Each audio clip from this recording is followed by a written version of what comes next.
Lisa Martinez had been sitting in the same chair at the back of Advanced Combat Theory class for 3 months now. Every day she watched the other students whisper about her when they thought she could not hear them.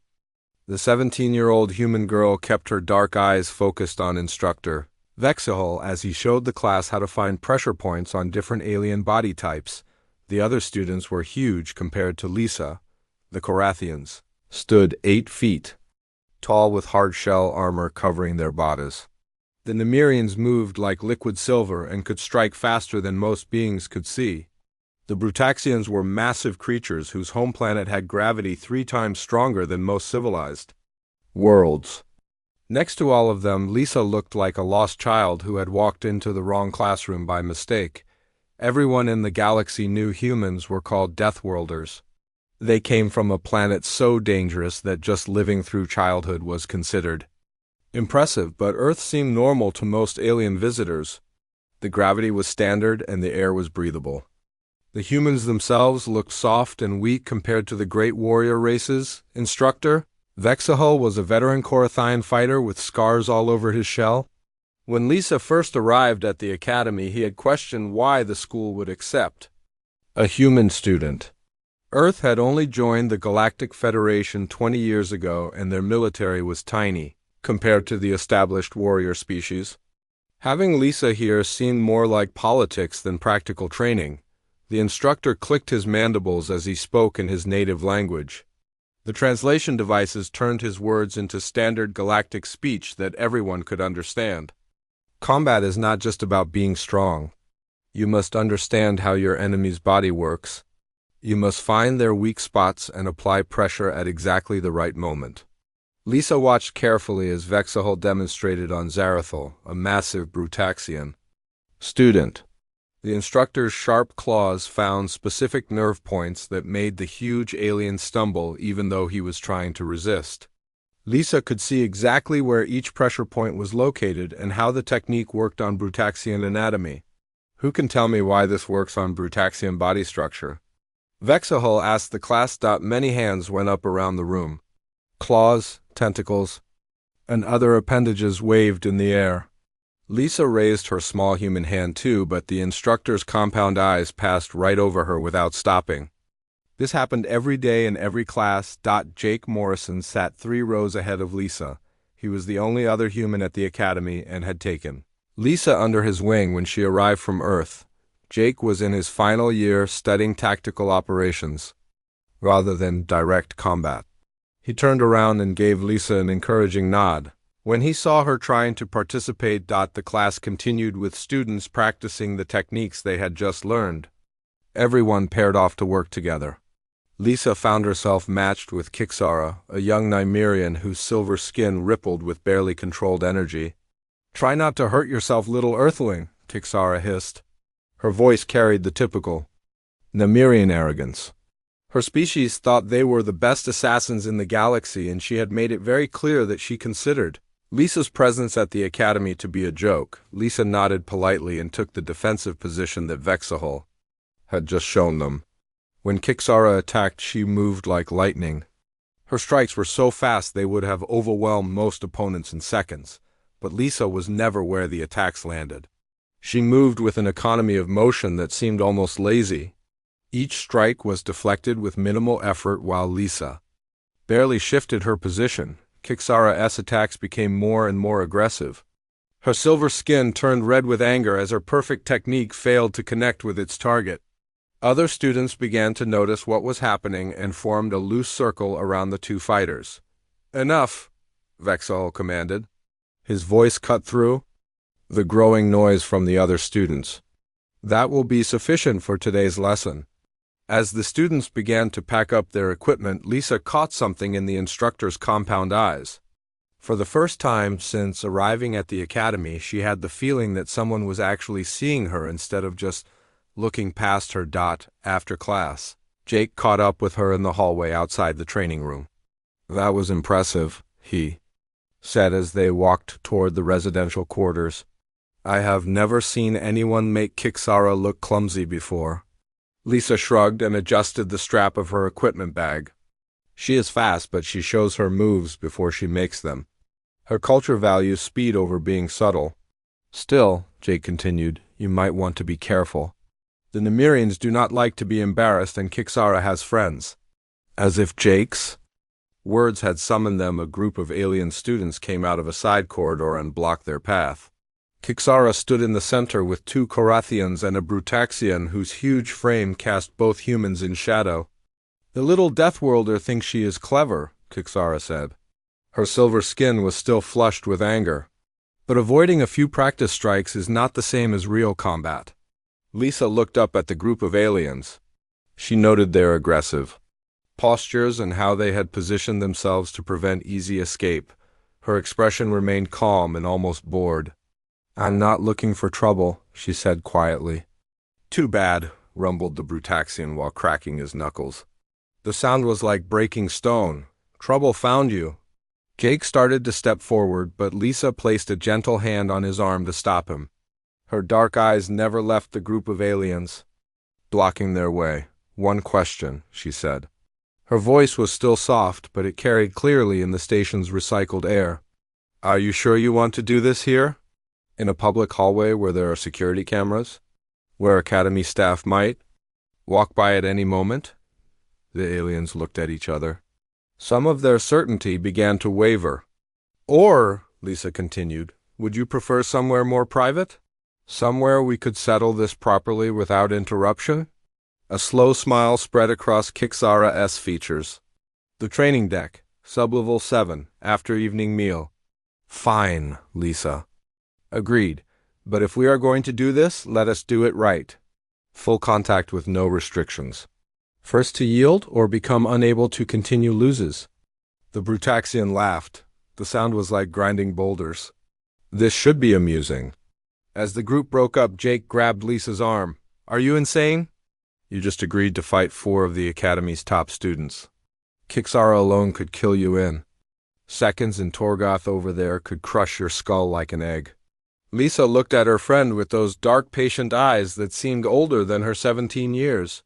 Jake, she said softly, you have been in space for 4 years now. Have you not figured it out yet? Figured what out? Why they call us Deathworlders. Word of the challenge spread through the Academy like wildfire. By evening meal, every student knew that the quiet human girl was going to face 4 of the station's most dangerous fighters in unsanctioned combat. The betting pools that started were heavily one-sided. Most students were wagering on how quickly Lisa would give up rather than whether she could win. Lisa sat alone at her usual table in the dining hall, eating her meal with mechanical precision, while conversations buzzed around her. Her calm behavior in the face of what looked like certain defeat only added to the mystery that had been building around her since she arrived. Instructor Vexahal approached her table. His chitinous legs clicked against the metal floor as he walked. Miss Martinez, he said while his compound eyes reflected the artificial lighting, I trust you know that unsanctioned combat between students is strictly forbidden. Lisa looked up from her meal and chewed thoughtfully before swallowing. Yes, sir.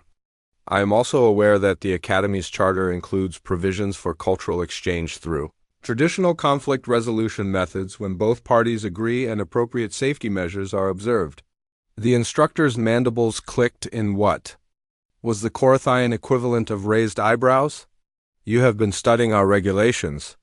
I have been studying a lot of things, sir. Vexahal settled his bulk across from her. His scarred shell creaked slightly as he sat down. The students you have agreed to face are among our most skilled. Kixara has 17 confirmed kills in real combat. Torgoth's homeworld produces the galaxy's finest heavy infantry. The 2, Korathians Vexamer and Kretak, are from my own family line. They have been training in combat since they could walk. I appreciate the information, sir. This is not a game, Miss Martinez.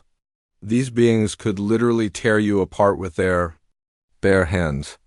Lisa set down her eating utensil and met the instructor's compound gaze directly. Instructor Vexahal, may I ask you something? Go ahead. How many humans have you actually met before Jake and me? The instructor paused. His mandibles worked silently for a moment. None directly. though I have studied your species' biological data as part of my alien biology training. And what did those files tell you about human combat abilities? That your species has adequate reflexes and reasonable intelligence. Your physical parameters are within normal ranges for a standard gravity world. Your primary advantages appear to be persistence, hunting adaptations, and an unusual tolerance for injury. Lisa nodded slowly. Those files were compiled by the Galactic Survey Corps when they first contacted Earth, were they not? Based on observations of civilian populations in peacetime?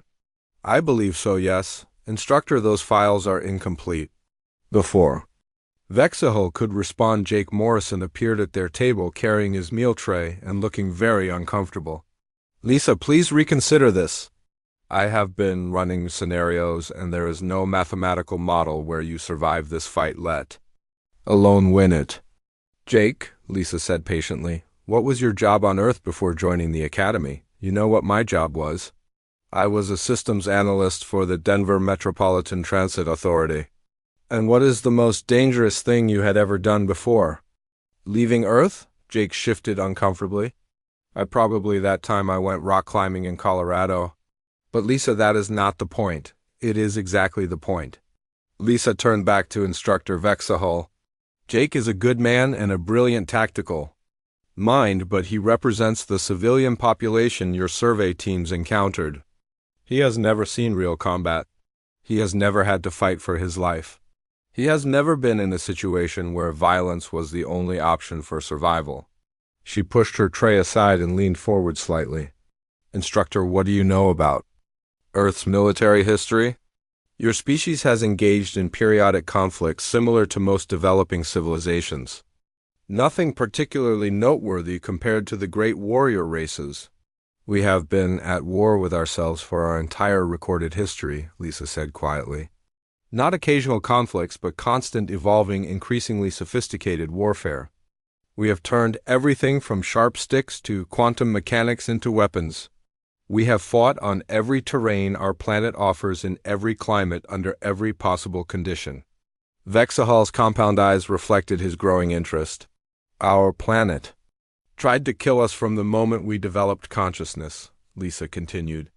Predators, diseases, natural disasters, climate changes. Earth threw everything it had at us. And we not only survived, we thrived. We became the top predator on a world full of top predators. She stood and shouldered her equipment bag. The survey Corps met our diplomats, our scientists, our artists and engineers. They met the humans who had the luxury of civilization. But every human carries the genetic memory of 100,000 years of survival on a world that wanted us dead. Jake stared at her with new understanding beginning to show in his eyes. Lisa, what exactly did you do on Earth before coming here? For the first time since Vexahol had known her, Lisa Martinez smiled. It was not a pleasant expression. I was a staff sergeant in the United States Marine Corps' 2nd Force Reconnaissance Company. 3 combat deployments, 2 Silver Stars, and a Congressional Medal of Honor for actions during the Siege of Damascus. The dining hall had grown quieter around them. Other students were unconsciously straining to hear the conversation. Force Reconnaissance, she continued, specializes in deep reconnaissance, direct action, and hostage rescue behind enemy lines. We are trained to infiltrate hostile territory, operate independently for extended periods, and accomplish our mission regardless of opposition. She looked around the dining hall at the assembled alien students. These were beings from worlds where strength and obvious physical prowess determined combat effectiveness. Every one of those beings who challenged me tonight is stronger than I am, faster in straight-line speed, better armored with natural weapons I lack. In a contest of pure physical ability, any one of them could overwhelm me. Vexahol's mandibles clicked rapidly. Then why did you accept their challenge? Lisa's smile widened slightly. Because combat is not about physical ability, instructor. You said so yourself in class today. It is about understanding your opponent's body structure, exploiting weaknesses, and applying pressure at precisely the right moment. She began walking toward the exit, then paused and looked back. Besides, they made one critical tactical error. Which was? They assume that, because I am small and quiet, I am not dangerous. Her dark eyes seem to reflect light like a predator's. In the artificial illumination, on Earth we have a saying, "It is the quiet ones you have to watch." As she left the dining hall, the conversations that had been suspended slowly resumed, but with a different quality. There was less certainty and more speculation. For the first time since humanity had joined the Galactic Federation, the other species were beginning to understand that there might be more to the small soft beings from the third planet of an unremarkable star system. Instructor Vexahol remained at the table. His compound eyes reflected deep thought. After several minutes, he activated his personal communicator. Academy Archives, this is Instructor Vexahol. I need to access the complete files on human military history, not just the Survey Corps civilian assessments. Authorization Instructor Override 77 Alpha. The response came back almost immediately. Access granted. Warning: some files are classified at Federation Security Level 5. Do you wish to proceed? Vexahol looked toward the exit where Lisa had disappeared. He remembered the predatory smile that had transformed her seemingly innocent features. Yes, he said quietly. I believe I need to understand exactly what we have been underestimating. Sublevel 7's training deck was normally reserved for advanced students practicing with live weapons and full contact scenarios. The chamber's adaptive surfaces could simulate any environment from across the galaxy, and its medical systems were designed to handle everything short of immediate death. By the time Lisa arrived, word had spread throughout the academy. The observation gallery was packed with students from every species represented at the station. Their various forms of communication created a cacophony of clicks, hisses, growls, and electronic tones. Even some instructors had gathered supposedly to ensure student safety, but clearly interested in the outcome. Lisa entered the training deck wearing standard academy combat gear. Her lightweight armor was designed for maximum mobility rather than protection. Her four opponents were already present, having spent the time since dinner preparing themselves for what they assumed would be a brief and decisive encounter. Kixara had removed her usual academy uniform in favor of form-fitting combat mesh that highlighted her species' natural advantages. Her speed, flexibility, and ability to shift her skeletal structure to avoid damage were all enhanced by the specialized clothing. Her silver skin rippled with anticipation. Torgoth, the massive Brutaxian, wore minimal armor. He relied instead on his species' naturally armored hide and incredible physical strength. His hands, each the size of Lisa's head, flexed rhythmically as he warmed up. The two Korathians, Vexamur and Kretak, moved in perfect synchronization. This was a testament to their species' hive mind tendencies in combat situations. Their kitness. Armor gleamed under the training deck's lights, and their natural weapons were fully extended. Razor-sharp claws and mandibles capable of crushing bone were ready for use. Lisa walked to the center of the deck. Her movements were economical and precise. She carried no weapons beyond what the Academy's standard equipment provided. A basic stun baton and a small utility knife were her only tools. Her expression remained calm, almost meditative. Instructor Vexahol activated the deck's announcement system. Attention students. This is an official cultural exchange exercise authorized under Academy Regulation 847C. Combat will continue until one party yields or is rendered incapable of continuing. Medical systems are active and monitoring all participants. He looked down at the 5 figures on the training deck. Combatants, do you understand and accept these terms? The 4 aliens responded with various forms of aggressive acknowledgement. Lisa simply nodded once. You may begin. What happened next would be discussed in Academy classrooms for years to come. The 4 aliens moved to surround Lisa. Their tactical coordination was evident despite their different species. Kixara took point position. Her natural speed made her the obvious choice for the initial assault. The 2 Korathians flanked left and right while Torgoth positioned himself to cut off any retreat. Lisa stood perfectly still in the center of their formation. Her dark eyes tracked each opponent with the detached interest of a scientist observing an experiment. Kixara struck first. Her silver form blurred as she launched herself forward with enhanced reflexes that could process information faster than most beings could think. Her attack was perfect.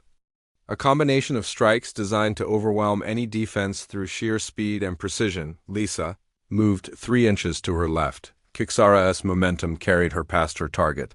Her carefully planned combination struck empty air, but before she could recover, Lisa's hand moved in a small, precise arc.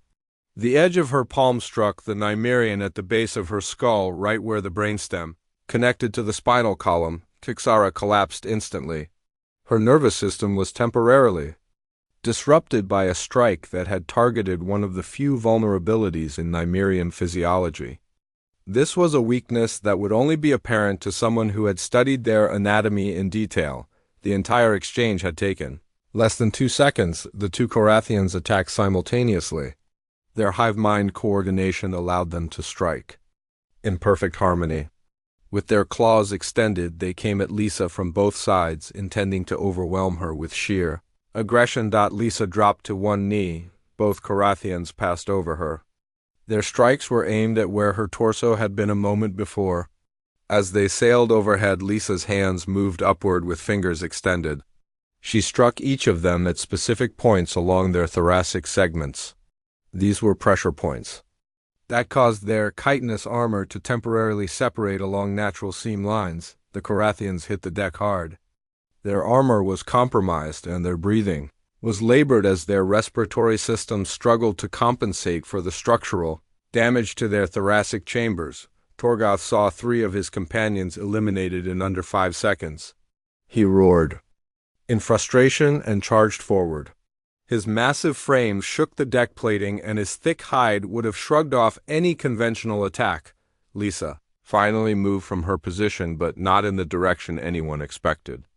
Instead of retreating or attempting to circle around the massive alien, she ran directly toward him. At the last possible moment, she dropped into a slide.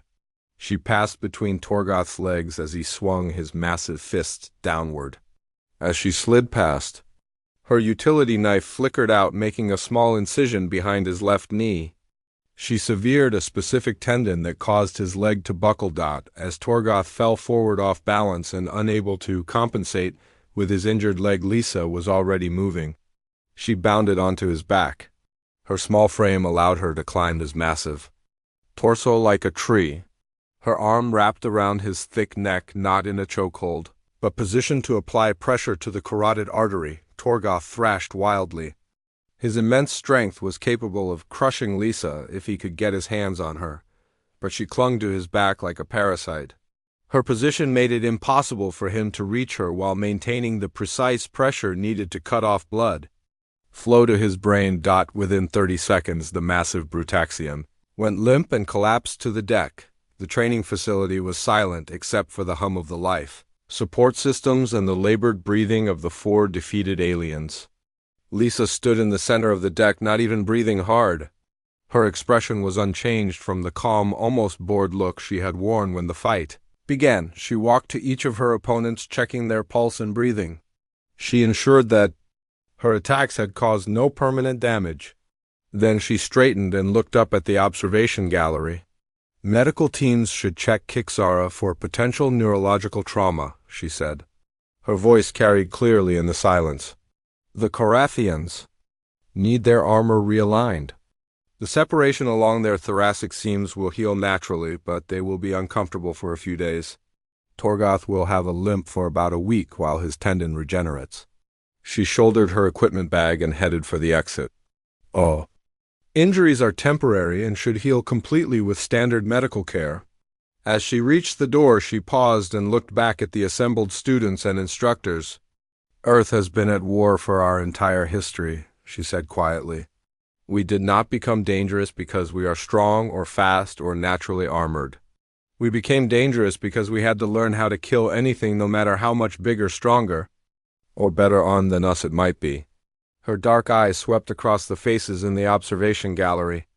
Every human child learns the story of David and Goliath. Do you know what the lesson of that story is? No one answered. It is not that the small can defeat the large, Lisa said. It is that victory goes to whoever understands the nature of the battle they are fighting. The events in Sublevel 7's training deck did not remain contained to the Academy for long. By the next morning, footage of the encounter had spread across the Galactic Federation's communication networks. Students had recorded the fight despite Academy regulations prohibiting such activities and shared it widely. The initial reaction was disbelief. Most viewers assumed the footage had been altered or that some form of deception was involved. The idea that a single human could systematically defeat 4 trained warriors from established military races was simply beyond conventional understanding, but as alien biologists and military analysts began examining the footage frame by frame, a different picture emerged. Lisa's movements were not superhuman or impossible. They were simply perfectly informed. Every strike, every evasion, every tactical decision demonstrated an understanding of alien physiology that bordered on the supernatural. Commander Zarathik of the Federation Strategic Command was among the first high-ranking officials to review the complete footage. The experienced Korathian had fought in 3 major conflicts and commanded forces against some of the galaxy's most dangerous species. She watched the recording in her office aboard the Federation flagship with growing unease. Replay the sequence. With the Nymerian, she ordered her tactical computer system. The holographic display showed Kixara-S attack in slow motion. Her enhanced reflexes allowed her to strike faster than most beings could perceive. But Lisa's response was not a desperate reaction. It was a calculated counter that suggested she had not only anticipated the attack, but had planned her response before the fight even began. Analysis, Commander Zarathik requested. The human strike targeted the junction between the cerebellum and medulla oblongata. The computer reported in its neutral tone. This location is specific to Nymerian brain anatomy and represents one of only 3 points where their distributed nervous system can be temporarily disrupted through physical trauma. How specific is this knowledge? Extremely specific. The target zone varies by less than 2 millimeters between individual Nymerians and requires detailed understanding of their evolutionary biology. This information is classified at Federation Medical Level 4 and restricted to biology specialists and military intelligence personnel. Commander Zarathik leaned back in her command chair. Her mandibles clicked thoughtfully. Show me the attacks on the Korathians. The display shifted to show Lisa's precise strikes against Vexamur and Kretak. Again, her movements demonstrated knowledge that should not have been available to a student at the Academy. The human targeted the seam lines where chitinous plates connect to the underlying muscular structure. The computer explained. These connection points are vulnerable to specific angular force, but only when struck at precisely the correct trajectory. And with knowledge of seasonal molting cycles that affect plate density. Seasonal molting cycles? Korathian armor thickness varies by up to 30% depending on where individuals are in their molting schedule. The 2 subjects were approximately 6 weeks past their last molt, making their armor vulnerable to the specific technique employed. Commander Zarathik stood and began pacing behind her desk. This was a habit she had developed during her years of military service. And the Brutaxian? The tendon severed behind the subject's knee is unique to Brutaxian physiology. It is a structural weakness that developed as they evolved in high-gravity environments. Severing this specific connection temporarily disables their ability to compensate for forward momentum when their center of gravity is disrupted. The commander paused in her pacing. Are these vulnerabilities documented in standard biology databases? Negative.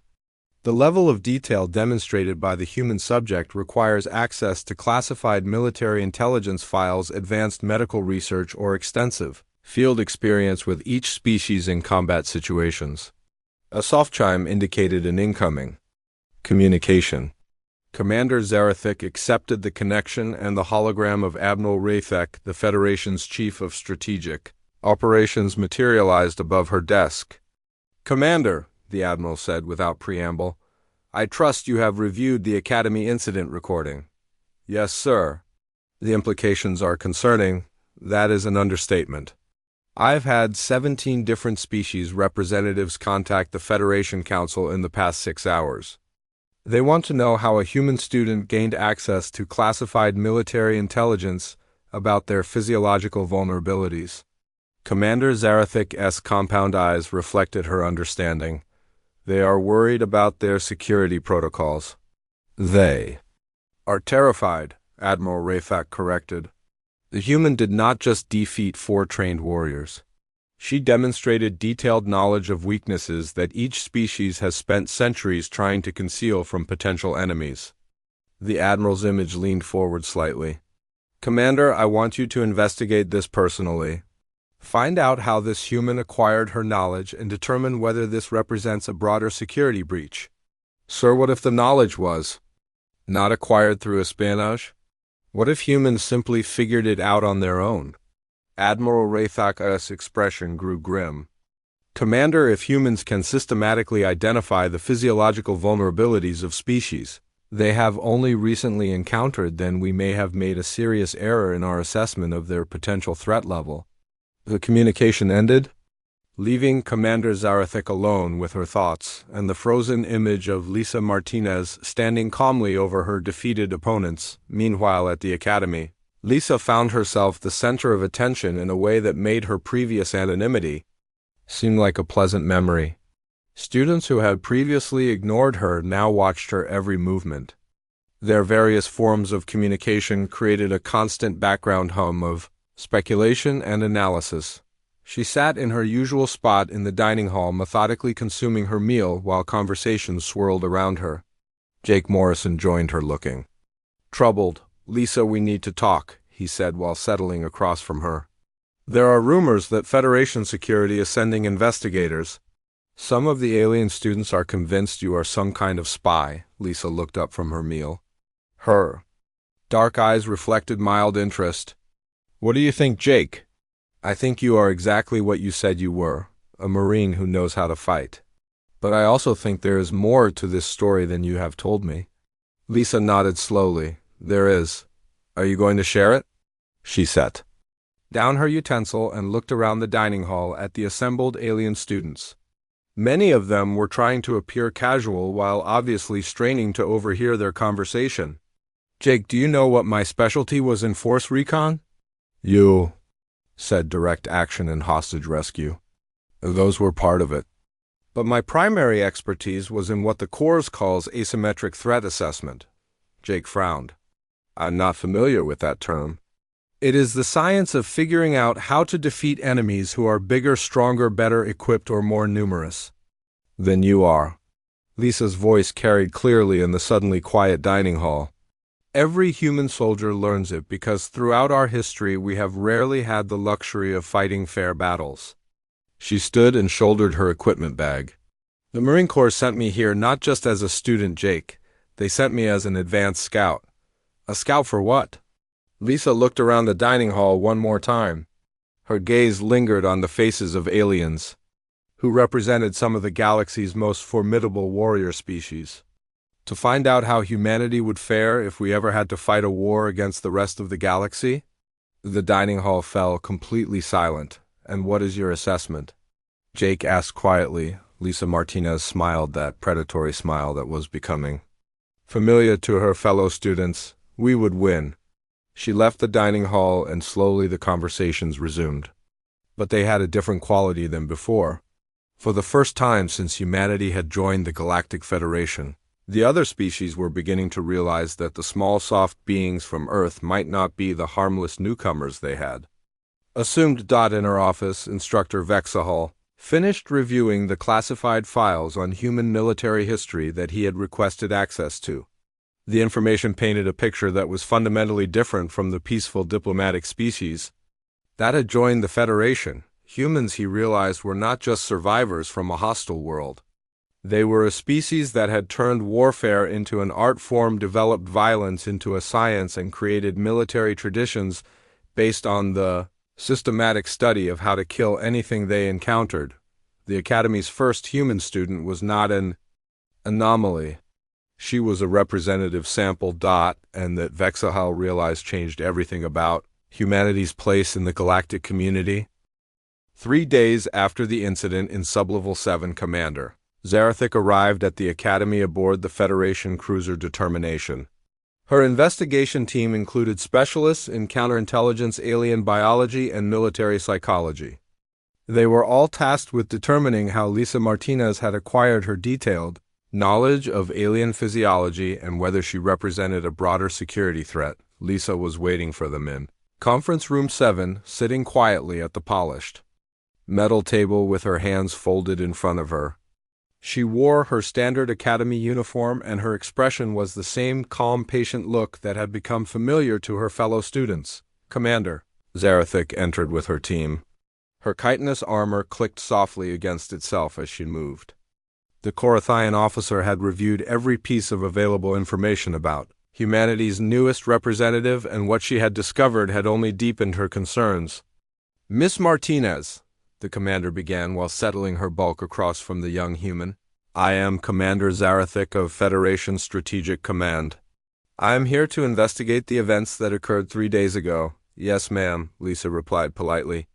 "Specifically, I need to understand how you acquired detailed knowledge of classified physiological vulnerabilities belonging to multiple Federation species."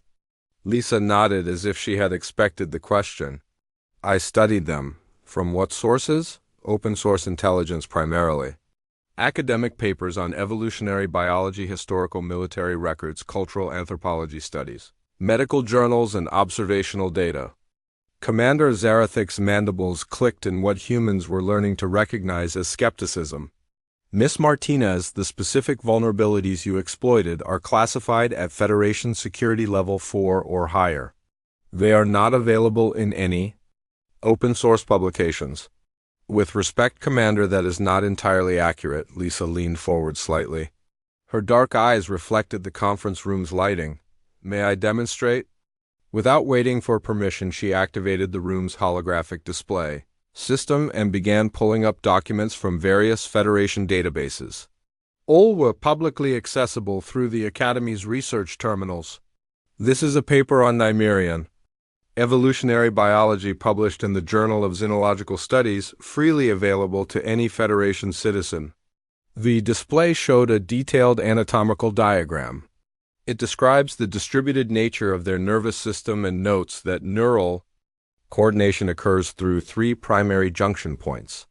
She highlighted specific passages in the text.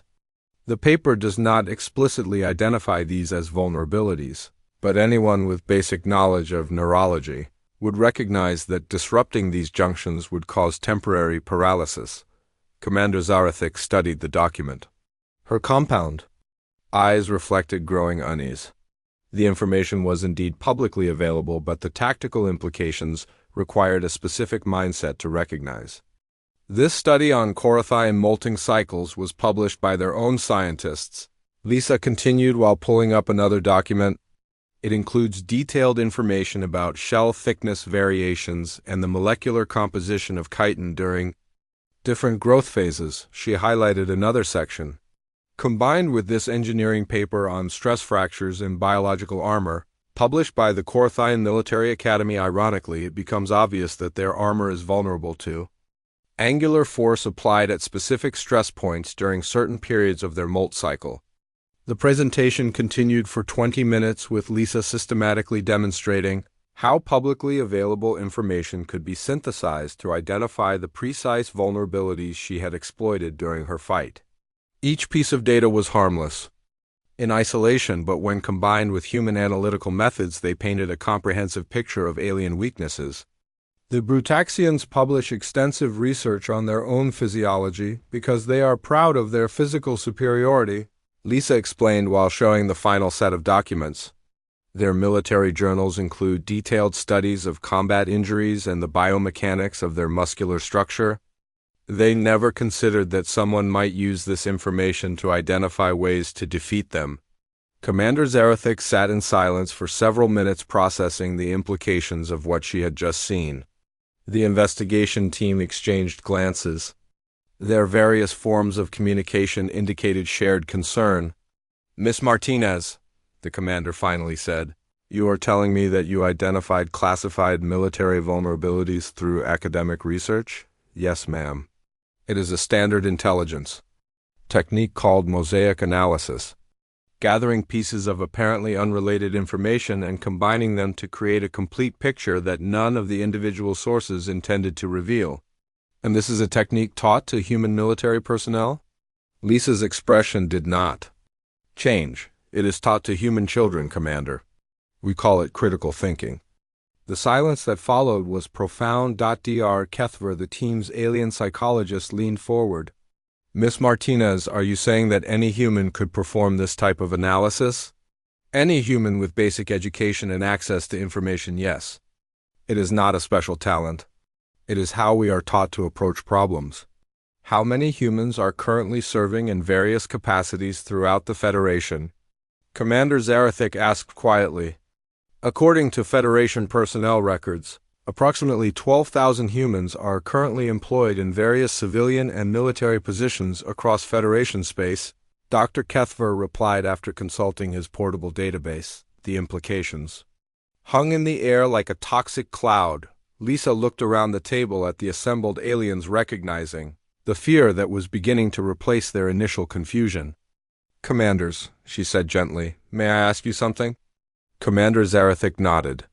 When humanity first applied for Federation membership, what was the assessment of our military capabilities? Your species was classified as minimal threat.